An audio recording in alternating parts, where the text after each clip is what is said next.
Labą dieną visiems. Palauksiu dar porą minučių, kad prisijungtų daugiau žmonių. Tada pradėsime.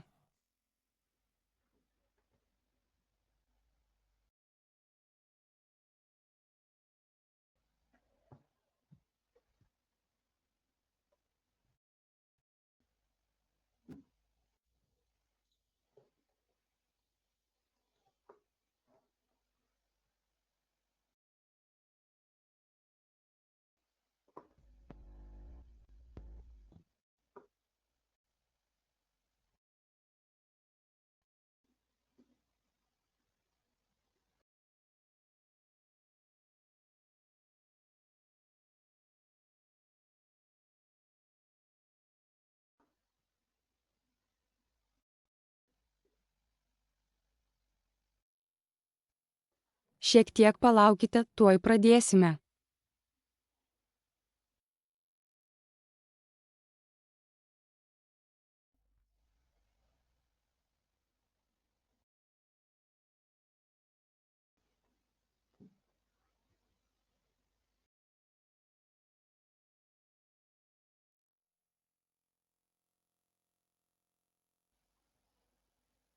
Gerai, galime pradėti. Kiti galbūt prisijungs vėliau. Ačiū visiems, kad prisijungėte šį vakarą. Tai Harbi kiaulienos pramonės internetinis seminaras apie afrikinį kiaulių marą ir svarbius dalykus bei rekomendacijas skerdyklų darbuotojams, daugiausia Anglijoje. Esu Miranda Paulson, vyresnioji gyvūnų sveikatos ir gerovės mokslininkė Harbi gyvūnų sveikatos ir gerovės skyriuje. Šį vakarą su manimi yra Rocio Martinez Hidalgo, FSO operacijų pranešamų ligų portfelio vadovė. Ir Agnieszka Dabrowska, kuri yra veterinarijos patarėja maisto standartų agentūroje. Tikėjomės, kad prie mūsų prisijungs Jenė Dixon iš DEFRA, bet dėja ji negali. Ji atsiprašo, nesunegalavo. Jei po internetinio seminaro bus klausimų, į kuriuos OHDB ir FSO negalės atsakyti, mes juos perduosime Jenet ir užtikrinsime, kad atsakytų vėliau, per artimiausias dienas. Tikėkimės, kai ji pasijus geriau. Todėl prašau užduokite klausimų, nors DEFRA atstovai ir nedalyvauja. Į juos bus atsakyta. Turiu keletą organizacinių skaidrių. Jūsų mikrofonai yra išjungti, taip pat ir kameros. Todėl mes negalime jūsų matyti ir girdėti. Internetinis seminaras truks iki valandos, taigi turėtume baigti iki 18 valandos. Seminaras yra įrašomas ir po renginio bus paskelbtas, todėl per artimiausias 24 val. Įrašas turėtų būti visiems išsiųstas elektroniniu paštu. Vėliau jis bus paskelbtas OHDB svetainėje ir mūsų YouTube kanale. Be to, tikimės jį išversti į kitas kalbas, kad būtų prieinamas kuo daugiau žmonių. Jei norite užduoti mums klausimą, ekrano dešinėje viršuje yra mažas klausimų langelis. Tai maža piktograma su klaustuku viduje. Jei įrašysite savo klausimą į tą langelį, jis bus perduotas man, Rocio ir Agai, ir mes galėsime atsakyti. Kiti asmenys negali matyti jūsų užduotų klausimų, tad visi klausimai bus užduodami anonimiškai. Taigi, mes neskelbsime jūsų vardo. Taigi, afrikinis kiaulių maras yra labai užkrečiama ir mirtina virusinė liga, kuria gali sirgti visos kiaulės. Visos kiaulių veislės. Anglijoje ir ką tai reiškia naminės kiaulės ir laukiniai šernai. Tai gali sukelti iki 100% kiaulių mirtingumą, ypač sunkiais atvejais. Ligą nustačius Anglijoje būtų imtasi rizikos mažinimo priemonių, įskaitant sergančių gyvulių skerdimą ir kiaulių, kiaulienos bei kiaulienos produktų judėjimo apribojimus. Taigi tai apima ir tokius dalykus kaip sperma. Virusas yra labai atsparus aplinkai. Jis gali išlikti aktyvus kiaulienoje mėnesius ar net metus, net esant 70°C temperatūrai. Taigi, užšaldymas ne visada patikimai sunaikina virusą. Šiuo metu nėra vakcinos. Yra vakcinos, kurios yra bandomos ir tyriamos, tačiau šiuo metu nėra vakcinos skirtos plačiajam naudojimui. Žinome, kad pastaraisiais metais AKM protrūkiai turėjo reikšmingą poveikį pasauliniai kiaulių pramoniai ir daugelio šalių ekonomikoms. Šiuo metu jis plinta daugelyje Azijos ir Europos šalių, taip pat kai kuriuose Afrikos šalyse. Ši liga dar nebuvo aptikta JK, tačiau aktyviai plinta daugelyje pasaulio šalių.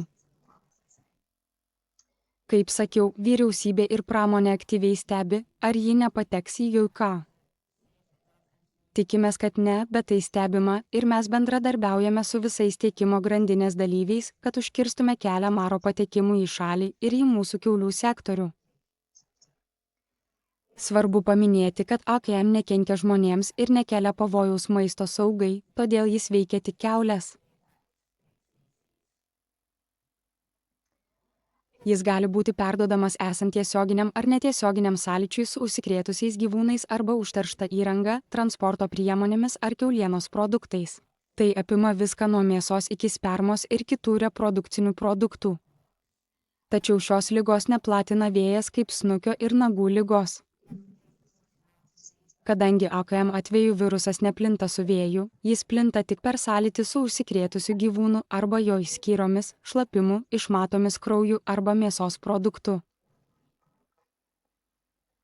Klinikiniai požymiai, kuriuos galite pastebėti sergančioje kiaulėje, gali būti labai aukšta temperatūra 40–42 laipsniai, apetito praradimas ir mieguistumas, raudona arba patamsėjusi oda, ypač aplink ausis, snukį, pilvą ir kojas. Gali pasireikšti vėmimas, viduriavimas, kuris gali būti ir kraujingas, apsunkintas kvėpavimas, kosulys, įskyros iš akių ir nosies, silpnumas ir nestabili eisena. Nėščių paršavedžių persileidimai, kurių skerdykloje neturėtų pasitaikyti. Bet jei leidžiate laiką ir ūkyje, tai yra ženklas, į kurį reikia atkreipti dėmesį. Tačiau labai svarbu paminėti, kad simptomai dažnai yra labai subtilūs ir nespecifiniai, tad gali būti, kad nepastebėsite nieko, tik staigia mirti, dažnai be jokių išankstinių požymių. Ir tai gali pasitaikyti tik labai nedideliam skaičiui kiaulių. Taigi, nors galite pastebėti gana tipiškus požymius, taip pat galite pastebėti ir labai nespecifinių požymių. Afrikinį kiaulių marą turėtumėte įtraukti į galimų priežasčių sąrašą, kai matote, kad kiaulės blogai jaučiasi ar negaluoja.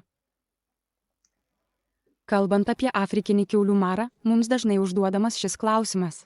Kuri organizacija už ką atsakinga? Taigi manau, kad būtų naudinga čia apie tai užsiminti.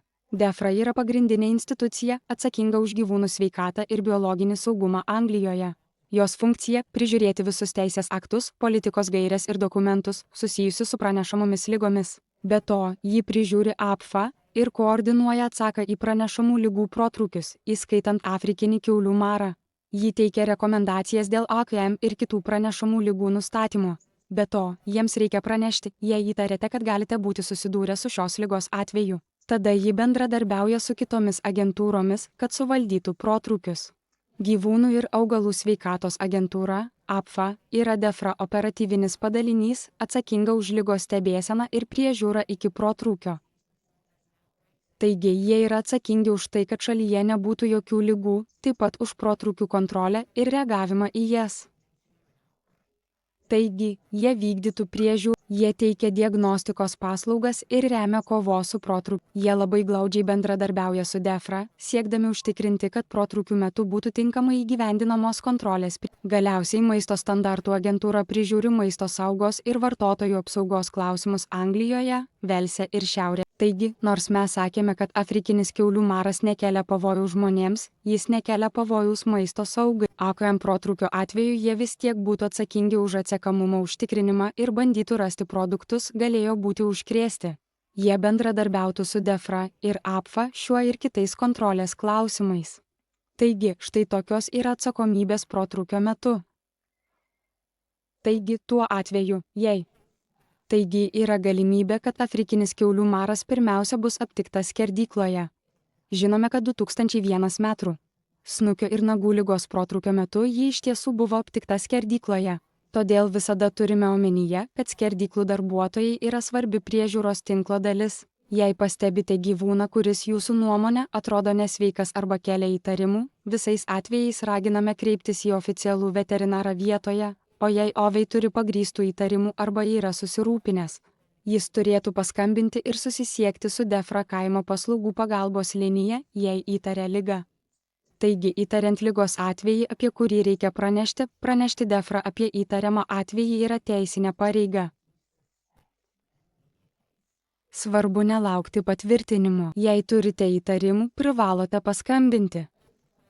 Telefonu APFA veterinarijos inspektorius įvertins jam pateiktus įrodymus ir gali telefonu nustatyti žodinius apribojimus, pavyzdžiui, sustabdyti tai, ką darote. Nė vienas darbuotojas, transporto priemonė ar gyvūnas negali įeiti ar išeiti, kol mes neatvyksime atlikti tyrimą. APFA į skerdyklą nusiųs veterinarijos inspektorių, kuris atliks tyrimą.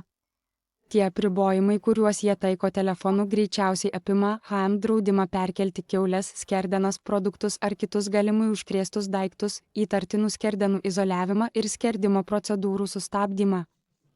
Kitas labai svarbus dalykas yra tai, kad darbuotojai negalės palikti skerdyklos, kol neatvyks APFA veterinarijos inspektorius. Jie siekia kuo greičiau išsiųsti veterinarijos inspektorių, bet gali praeiti šiek tiek laiko, kol jums bus leista išeiti. Taigi, tai taip pat yra galimybė, apie kurią reikia žinoti. Bus sugriežtintos biologinės saugos priemonės, kurių privalės laikytis visi, kurie turi sąlytį su galimai užsikrėtusiomis kiaulėmis ar skerdenomis. Atvykęs veterinarijos inspektorius išduos raštišką pranešimą apie apribojimus, apie kuriuos jis pranešė telefonu. Ir būtent tuo metu jie gali pradėti išduoti leidimus žmonėms palikti patalpas. Jei negalima atmesti ligos galimybės, veterinarijos inspektorius išduoda įtarimo pranešimą, kuris skerdykloms skiriasi nuo pranešimo išduodamo ūkiams. Apribojimai gali būti pratęsti, todėl draudžiama vežti kiaules, skerdenas ar bet kokius gyvūnus, kurie gali platinti ligą. Nebus vykdomas tolesnis skerdimas išskyrus atvejus, kai tai leidžiama, o įtartinos skerdenos turi būti visiškai izoliuotos. Įtartina skerdena yra ne tik ta, kuri jūsų manimų gali būti užkrėsta, bet ir skerdenos, kurios yra iš to paties ūkio arba kurios turėjo sąlytį skerdykloje. Pavyzdžiui, jei jos buvo laikoma šaldiklyje greta viena kitos, tai būtų laikoma kontaktinė skerdena, kurią reikėtų izoliuoti. Veterinarijos inspektorius gali paimti kiaulių, skerdenų ir įvairių kitų daiktų mėginius ir išsiųsti juos tyrimams. Tikimės, kad po visų šių tyrimų liga bus paneigta. Jei tai bus, visi apribojimai bus panaikinti ir veikla bus atnaujinta. Jokių papildomų veiksmų nesiimama. Tačiau, jei liga patvirtinama, tai apimtų afrikinį kiaulių marą, klasikinį kiaulių marą, kiaulių vezikulinę ligą ir snukio ir nagų ligą, visos skerdykloje esančios kiaulės būtų nedelsiant paskerstos prižiūrint veterinarijos inspektoriui. Užkrėstos arba įtartinos skerdenos būtų sunaikintos kaip antrosios kategorijos medžiagos uždaruose konteineriuose, o tada skerdykla būtų išvalyta ir dezinfekuota pagal veterinarijos inspektoriaus išduotas instrukcijas ir tai būtų atliekama jam prižiūrint. Tada būtų pradėtas epidemiologinis tyrimas. Taigi, iš esmės tai yra sekimo operacija. Taigi, iš kur, mūsų nuomonė, atsirado šis atvejis? Tačiau taip pat, kur dar jis galėjo išplisti per laikotarpį, kol buvo pastebėtas skerdykloje. Kai tyrimas bus baigtas ir bus atliktas pakankamas valymas ir dezinfekavimas, praėjus dar 24 valandoms po įvykio, apribojimai bus panaikinti ir skerdykla galės atnaujinti veiklą.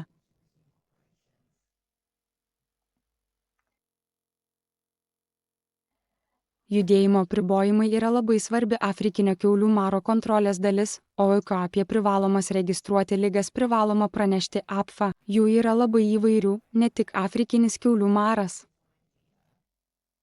Esant ligai, apie kurią reikia pranešti, siekiant sustabdyti jos plitimą, būtų įvesti judėjimo apribojimą. Ir tai, kaip jau sakiau, susiję ne tik su gyvuliais, bet ir su gyvulininkystės produktais, žmonėmis, įranga, transporto priemonėmis ir paveiktose vietovėse būtų nustatytos kontrolės zonos su licencijavimo sistema, leidžianti pervežti produktus ir gyvūnus tik tam tikromis aplinkybėmis.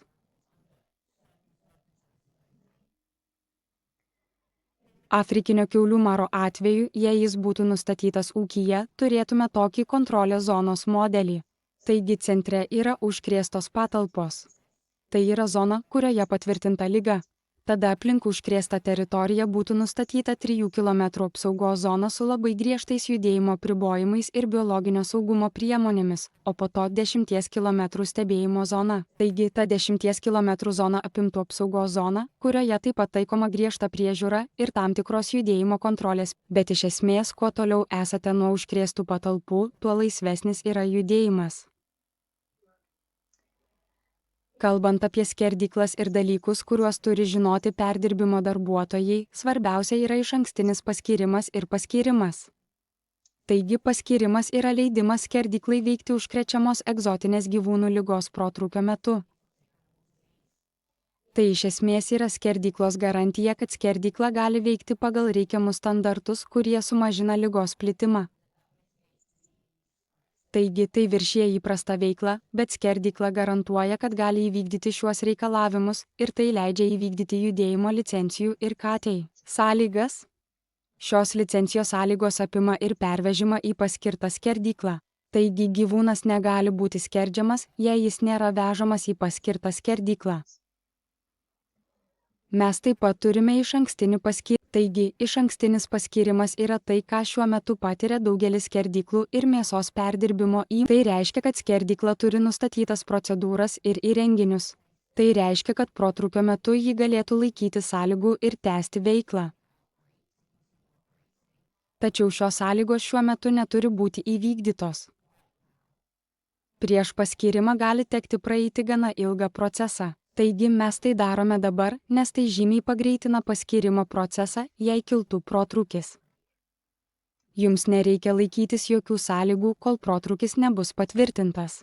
Kilus protrūkiui maisto verslo operatorius, tai yra iš anksto paskirta skerdykla ar mėsos apdorojimo įmonė, susisiektų su DEFRA arba Velso vyriausybe ir paprašytų aktyvinti tą paskyrimą. Ši paraiška bus įvertinta ir jei bus tinkama, bus suteiktas leidimas. Labai tikėtina, kad leidimas bus suteiktas, jei jums nustatytas išankstinis paskyrimas. Skerdykloms yra 2 paskyrimo lygiai, todėl norėčiau paraginti visus klausytojus dirbančius skerdykloje sužinoti, kokiam lygiui esate priskirti arba kokiam lygiui planuojate būti iš anksto priskirti, nes tai turės įtakos tam, kokius gyvūnus galėsite priimti protrūkio metu. Pirmojo lygio paskyrimas skirtas skerdykloms, vykdančioms veiklą tose apsaugos ir priežiūros zonose, todėl jums parodėme tą diagramą. Tačiau jie perdirba tik gyvūnus, kurie buvo laikomi tik už tų zonų ribų ir į jas buvo perkelti tik skerdimo tikslais. Jie vadinami nekontroliuojamais gyvūnais. Taigi tai yra gyvūnai, kurie buvo auginami ir gyveno už zonos ribų, o dabar atgabenti skersti. Antrasis lygis skirtas skerdykloms, veikiančioms zonos viduje arba už jos ribų. Taigi, geografinė padėtis nėra svarbi, bet jie perdirba gyvūnus, kurie buvo laikomi apsaugos arba priežiūros zonoje. Jie vadinami kontroliuojamais gyvūnais. Taigi tai nebus gyvūnai kilę iš užkrėstų patalpų, bet gyvūnai laikomi priežiūros ar apsaugos zonoje, kuriems buvo išduotas specialus leidimas vežti į paskirtą skerdyklą skersti. Svarbu pažymėti, kad skerdyklos, mėsos perdirbimo įmonės, šaldymo patalpos ir kitos apdorojimo įmonės turi būti paskirtos ir iš anksto paskirtos atskirai, net jei jos yra toje pačioje vietoje. Taigi, jei jūsų vietovėje yra skerdykla ir mėsos perdirbimo įmonė, jos abi turėtų būti iš anksto paskirtos ir tada paskirtos atskirai. Norėčiau šiek tiek pakalbėti apie tai, ko galite tikėtis AKM protrūkio metu, dirbdami skerdykloje. Net jei liga būtų paneigta, tikėtina, kad skerdykla būtų laikinai uždaryta arba būtų laikinai sustabdyta jos veikla, kol vyktų tyrimas ir tai įvyktų beveik iš karto po telefono skambučio. Laikas reikalingas skerdyklos atidarimui labai skiriasi. Tai iš dalies priklauso nuo sekimo, taip pat nuo to, kiek gali būti užsikrėtusių gyvūnų ir kaip lengva bei greitai išvalyti skerdyklą. Jei skerdykla netitinka nustatytų reikalavimų ir yra apsaugos arba priežiūros zonoje, ji negalės veikti, kol ta zona nebus panaikinta. Taigi, jei jūs neturi paskyrimo ir pastebite, kad jūsų skerdykla yra kontrolės zonoje, ji negalės veikti. Skerdyklose dirbantys darbuotojai gali turėti padėti atlikti įvairias įprastinės operacijas, įskaitant ligų kontrolės priemones, pavyzdžiui, nurašytų skerdenų tvarkymą, intensyvesnius valymo ir dezinfekavimo protokolus. Turėsite laikyti sugriežtintų biologinio saugumo protokolų, taigi griežtesnių higienos, judėjimo kontrolės reikalavimų, kurie užkirs kelią tolesniam plitimui, įskaitant drabužių keitimą, savęs ir įrangos dezinfekavimą. Kaip jau sakiau, po telefono skambučio bus taikomi apribojimai išeiti iš skerdyklos, kol atvyks APFA veterinarijos gydytojas ir išduos leidimą išeiti. Svarbiausia, jei lankotės ar dirbate kitame ūkyje, skerdykloje ar maisto perdirbimo įmonėje, turite tai aptarti su maisto verslo operatoriumi, su kuriuo dirbate. Na, apskritai nėra protinga dirbti ūkyje, o po to skerdykloje. Ir tai būtų dar labiau pabrėžta, ypač ligos protrūkio metu. Taigi, ką reikia daryti? Būkite budrūs ir atkreipkite dėmesį į visus klinikinius požymius, kuriuos aptarėme pradžioje. Jei pastebite ką nors įtartina, pasikalbėkite su savo OVEI arba, jei esate OVEI, paskambinkite DEFRA ir jie atliks tyrimą. Įsitikinkite, kad turite OVEI telefono numerį ir DEFRA kaimo paslaugų pagalbos linijos telefono numerį. Jei įtarėte AKM atvejį, jums reikės šio numerio. Laikykitės visų biologinio saugumo protokolų, kad užkirstumėte kelią ligos įvežimui ir plitimui. Visada įsitikinkite, kad laikotės VAPEI gairių ir naudojate HAPEI. Tinkamai dezinfekuokite batus ir įrangą ir jei įmanoma, venkite sąlyčio su kiaulėmis iš skirtingų šaltinių. Ir svarbiausia, rūpinkite savo ir savo kolegų gerovę ir kreipkitės pagalbos, jei jaučiate, kad esate per daug apsunkinti protrūkio metu. Tai daug streso keliantis laikotarpis visiems, kurie yra įtraukti į šį procesą, todėl labai svarbu rūpinti savo psichinę sveikatą ir gerovę. Harbiai siūlo įvairių išteklių, o mūsų svetainėje yra AKM centras, kuris veikia kaip centrinis išteklių centras, susiejantis daugybę skirtingų išteklių. Taigi turime interneto puslapį su informacija apie dažnai užduodamus klausimus, klinikinius požymius, kaip sumažinti riziką ir kaip pasiruošti. Taip pat turime internetinių seminarų ir vaizdo įrašų apie AKM prevenciją ir nepaprastųjų situacijų planavimą, išteklius, plakatus ir katei, tiek ūkiams, tiek skerdykloms. Be to, pateikiame nuorodas į visus susijusius vyriausybės išteklius ir tinklalapius. Taigi, nuoroda pateikiama čia. Be to, jei Google paieškos sistemoje tiesiog paieškosite Harbiai AKM, tai bus pirmasis rezultatas. Ir laikui bėgant šioje puslapyje bus paskelbtas šis internetinis seminaras. Pagrindinės išvados prieš man pradedant atsakyti į klausimus. Afrikinis kiaulių maras EUKO niekada nebuvo aptiktas, tačiau jis aktyviai plinta kai kuriuose Europos, Azijos ir Afrikos dalyse, todėl mes visi turime išlikti budrus, kad jį aptiktume kuo anksčiau. Negalime ignoruoti protrūkio ir galimybės. Šiuo metu galioja draudimas į EUKO įvežti kiaulieną ir kiaulienos produktus iš ES. Ir tai ne tik kiauliena, bet ir kiti mėsos produktai bei pieno produktai, atsižvelgiant į neseniai kilusius snukio ir nagų ligos protrūkį. Darbuotojai keliaujantys į užsienio šalis, kuriuose yra AKM ir galintys turėti sąlytį su kiaulėmis, prieš grįždami į darbą privalo laikytis atitinkamų biologinio saugumo priemonių. Kiekvienas AKM protrūkis būtų tvarkomas atskirai. Tai labai priklauso nuo konkretaus atvejo. Taigi, nors tai, apie ką kalbėjome, arba tai, apie ką aš kalbėjau šią popietę, yra bendras vaizdas to, kas galėtų nutikti. Galiausiai kiekvienas protrūkis yra individualus, o tiksli įvykių seka ir tikslus laikas, per kurį padėtis grįžtų į normalią, priklauso nuo kiekvieno konkretaus atvejo. Taigi turėtume atsižvelgti į tokius veiksnius, kaip paveiktų gyvūnų rūšis, ar tai nutiko naminėms kiaulėms ar šernams, kur buvo aptiktas protrūkis, ar tai buvo ūkyje ar skerdykloje, vietą ir apva tyrimo išvadas, įskaitant tai, kaip plačiai jis galėjo išplisti. Be to, apribojimų lygis priklauso nuo situacijos. Ir vėlgi, sprendžiama kiekvienu atveju, atskirai. Tai viskas, ką norėjau pasakyti. Gavau kelis klausimus, kurie po truputį pasirodo pokalbių lange. Taigi aš nustosiu dalinti savo ekranu. Tikiuosi, kad Taga ir Rocio įjungs savo kameras. Ir aš pradėsiu uždavinėti jiems klausimus. Prieš pradėdama klausimų sesiją, norėčiau pabrėžti, kad svarbu atkreipti dėmesį į tai, kad afrikinio kiaulių maro situacija nuolat kinta. Yra klausimų, į kuriuos nežinome atsakymų, arba protokolų, kurie šiuo metu yra rengiami ir dar nėra galutinai patvirtinti. Kartais iškyla klausimų, į kuriuos nežinome atsakymų. Taigi, jei nežinome atsakymo į klausimą, mes jums tai pasakysime. Tačiau mes užsirašysime klausimą ir surasime atsakymą, o į visus klausimus, į kuriuos šiandien negalime atsakyti per internetinį seminarą, įskaitant klausimus DEFRA, mes užsirašysime ir į juos atsakysime vėliau. Taigi, aš nustosiu dalinti savo ekranu. Pradžiai turiu keletą klausimų pokalbio lange. Pirmasis klausimas. Jei daugiarūšėje skerdykloje nėra paskyrimo kiaulėms, ar skerdykla vis tiek gali perdirbti kitų rūšių gyvulius? Galbūt kalbant apie tai, galėtumėte pasidalinti daugiau informacijos apie įvairių rūšių gyvūnų skerdyklų veiklą tokio protrūkio metu.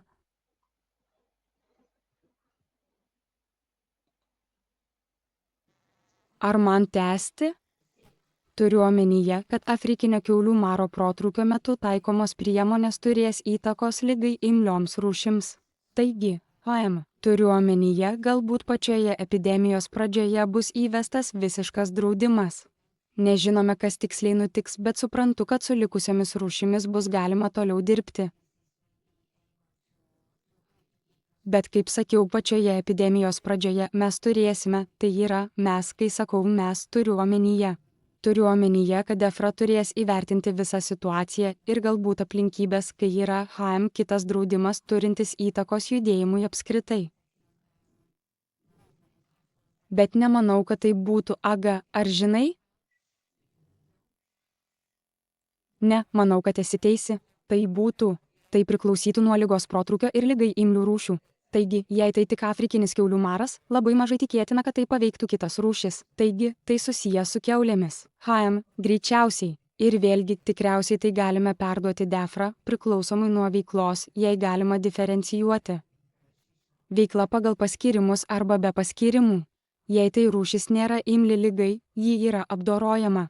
Manau, kad šis klausimas buvo keliamas ankstesniuose pokalbiuose, nes akivaizdu, kad veikia kelių rūšių gyvūnų skerdyklos.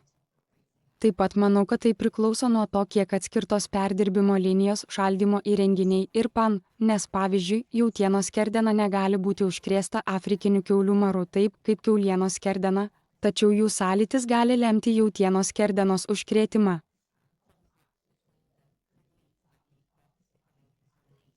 O jei ji būtų užteršta, tada ją reikėtų sunaikinti. Ji negalėtų būti toliau apdorojamas ir Taigi iš dalies tai priklauso nuo konkrečios skerdyklos įrengimo ir nuo to, kiek galima išlaikyti atskyrimą tarp linijų, šaldymo kamerų ir produktų. Tikiuosi, kad tai atsakė į šį klausimą, bet mes jį taip pat pateiksime DEFRA ir pasistengsime sužinoti jų nuomonę šiuo klausimu. Kitas klausimas. Koks būtų poveikis ir kokios kontrolės priemonės būtų taikomos, jei OKM būtų aptiktas, bet mėsa jau būtų perdirbta į kumpį, kuris patektų į mažmeninę prekybą? Taigi manau, kad tai yra klausimas apie tai, kiek toli būtų galima vykdyti sekimo ir atšaukimo operaciją.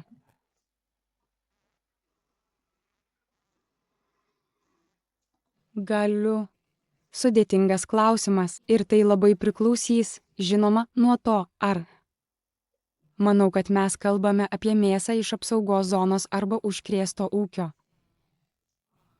Mėsa turės būti atsekama, tai tikrai. Nustatykite, kur yra mėsa. Net jei ji buvo apdorota, reikės atlikti rizikos vertinimą. Kai liga buvo įvežta į ūkį. Tai priklausys nuo laikotarpio, kuriuo. Tai gali priklausyti nuo laikotarpio, į kurį turime atsižvelgti. Kai sakau mes, turiu omenyje DEFRA ir APFA epidemiologų komandą, kuri nusprendžia, kuri mėsa turi būti sunaikinta, o kuri ne. Tačiau tai labai priklausys nuo epidemiologinės informacijos. Ar žinome, ar mėsa, esanti mažmeninės prekybos lentynose, bus atšaukta, ar ne? Manau, kad ypač kumpio atveju atsekti yra gana sudėtinga, ar ne? Nes ji ne visada yra vienos gyvūninės kilmės. Taip, kalbant apie atšaukimą, aš negaliu atsakyti į šį klausimą. Atsiprašau. Mes pateiksime šį klausimą DEFRA. Esu įsitikinusi, kad turime nustatyti, kas tai yra, grįžtant prie mėsos, kurią turime paimti iš lentynos.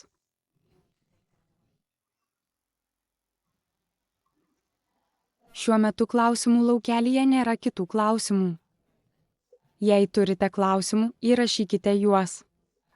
Rocio ir Aga, ar yra kokių nors sričių, kurios jūsų nuomonė? O, dar vienas. Na, štai. Ar teisingai suprantu, kad kiaulės atgabentos iš kontrolės ar apsaugos zonos turės būti apdorotos ir išvirtos? Taip, teisingai. Jos turi būti apdorojamos patvirtintų būdų specialioje apdorojimo įmonėje. Taip, teisingai. Taip suprantu ir aš. Tikiuosi, kad tai atsako į šį klausimą. Iš tiesų, šį kartą gana paprastas klausimas. Bet teisės aktuose yra yra apdorojimo būdų sąrašas patvirtintos apdorojimo būdų procedūros. Taigi, kaip išankstinio paskyrimo ir paskyrimo proceso dalis, apdorojimo įmonė turėtų įrodyti, kad gali tai atlikti pagal reikalaujamus standartus. Kol laukiame papildomų klausimų, Rocio ir Aga, ar yra dar kažkas, ką norėtumėte pridėti prie pristatymo, ar kokių nors klausimų ar dalykų, apie kuriuos jūsų nuomonė žiūrovai turėtų žinoti? Ne. Manau, kad pristatymas, apėmė gana daug. Turiu omenyje, jis buvo gana išsamus. Kaip jūs minėjote, reikia būti budriems. Turiu omenyje ir žinoma palaikyti biologinį saugumą, užtikrinti valymą. Valymas ir dezinfekavimas yra svarbu. Tai yra kažkas, ką turime daryti kasdien, ne tik tada, kai ruošiamės epidemijai. Taigi, tiesiog būkite budrus, prašau. Tai viskas. Taip, šiuo metu esame. Turiu omenyje, kad vilko rizika yra vidutinė. Tai tęsiasi jau keletą metų, bet vis tiek tai yra kažkas, ko negalime pamiršti. Taip, manau, tai yra svarbiausia išvada, ar ne? Tiesiog reikia būti budriems, laikytis visų biologinio saugumo protokolų ir jei pastebite ką nors įtartiną, būtinai apie tai praneškite. Tikriausiai taip pat ir iš mano pusės tai dalykai, kurie, yra gerai žinomi, bet juos reikia tiesiog pakartoti. Reikia laikytis importo kontrolės ir draudimo šerti atliekiniu maistu, nes jei šie du keliai bus sustabdyti, nebus ir epidemiologinio ligos patekimo kelio. Taigi, tai tikrai labai svarbios kontrolės priemonės. Taip, manau, kad tai taip pat yra labai svarbu, tai yra draudimas šerti gyvulius atliekiniu maistu ir apskritai reikia atsargiai elgtis su produktais. Anksčiau kiti žmonės klausė, ar tai nekelia pavojaus maisto saugai, kodėl mes taip rūpinamės produktų atsekamumu. Atsakymas yra toks, dėl rizikos, kad jis gali atsitiktinai patekti pas kiaules. Net jei žmonės nepažeidžia draudimo šerti kiaules atliekiniu maistu, mes vis tiek esame labai susirūpinę. Šiuo metu klausimų laukelyje nėra daugiau klausimų. Jei turite kokių nors klausimų, kurie jums ateis į galvą po. Kaip tik matau dar vieną klausimą. Į šį klausimą jūs tikrai galėsite atsakyti. Ar vietų OV gauna papildomą mokymą, kad galėtų nustatyti atvejus? Kad galėtų nustatyti atvejus. Mes surengėme sesiją. Kada tai buvo? Šių metų balandžio mėnesį FSA. Tai buvo perduota OV. Turiu omenyje, tai buvo susiję su paskyrimais, nes nauja paskyrimo forma buvo Naujoji paskyrimo forma egzotinėms ligoms buvo išleista. Mes šiek tiek apie tai kalbėjome. Ar mes apie tai kalbėjome? Ne, mes kalbėjome. Mes to nepadarėme. Ne. Atsiprašome, anksčiau buvome parengę konkretų dokumentą apie afrikinį kiaulių marą. Prieš kurį laiką. Balandžio mėnesį atliktas tyrimas buvo skirtas tik ligų, apie kurias reikia pranešti, nustatymui ir pranešimui apie jas bei svarbiam OV vaidmeniui nustatant jas, tai yra skelbiant pavojų dėl šių atvejų. Bet taip, jie turi savo mokymus kaip OV. Galiu pridurti, kad žinoma, kai Europoje kilo snukio ir nagų ligos protrūkis, mes gana reguliariai siuntėme įspėjimus OV, informuodami juos apie apsaugos priemonių padėtį, bet taip pat primindami jiems apie snukio ir nagų ligą. Reikia būti budriems. Ypač dabar, kai yra mėlynojo liežuvio liga, diferencinė diagnozė ir kas yra rūšiavimas triegia apfa sistemoje ir PAN. Taigi, visą tai mes atnaujiname gana reguliariai, priklausomai nuo to, kokios yra grėsmės. Ir Rocio yra teisi. Mes surengėme internetinį seminarą apie afrikinį kiaulių marą. Manau, kad tai buvo prieš 1,5 metų ir mes tai, žinoma, įrašėme, platformoje. Taigi tai galima pakartoti bet kuriuo metu, kai tik atsiranda naujos informacijos. Ir iš mano pusės susijęs klausimas yra, ar OV buvo pasiūlyti mokymai, kurie padėtų jiems peržiūrėti skerdyklų ir mėsos perdirbimo įmonių išankstinio paskyrimo procesą? nes jie yra labai svarbus užtikrinant, kad tas procesas galėtų būti vykdomas išankstinio paskyrimo metu gauti leidimą. Taip, tai buvo specialus mokymas, kurį mes surengėme. Turiu omenyje, kad mes tai darėme ir kitų ligų atveju, bet ypač afrikinio kiaulių maro ir kitų egzotinių ligų atveju. Tai buvo surengta balandžio mėnesį, kai turėjome naujas formas afrikiniam kiaulių marui, snukio ir nagų ligai ir kelioms pranešamoms ligoms raudonos mėsos rūšių gyvuliams.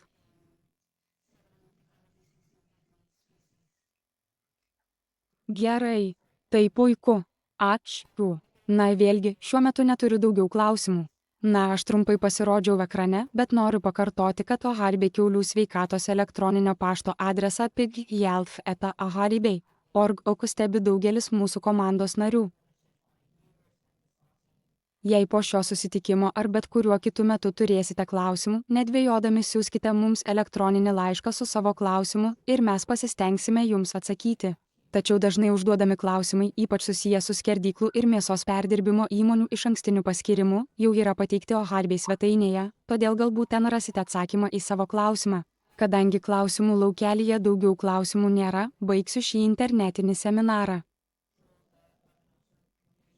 Manau, kad po internetinio seminaro jums bus išsiųstas atsiliepimų lapas elektroniniu paštu. Būtume dėkingi, jei jį užpildytumėte ir pasidalintumėte savo mintimis. Įrašas bus prieinamas tiems, kurie užsiregistravo kitą dieną ar panašiai, o kitiems ateinančią savaitę ar panašiu metu. Noriu labai padėkoti Rocio ir Aga už jų skirtą laiką šį vakarą. Manau, tai viskas. Vis dar nėra klausimų. Jei taip, tada paprašysiu Kylę, kuris yra fone ir užtikrina, kad visa technika veiktų, tai jam taip pat labai dėkoju užbaigti internetinį seminarą. Dėkoju visiems ir linkiu gero likusio vakaro. Labai ačiū. Iki pasimatymo. Šių.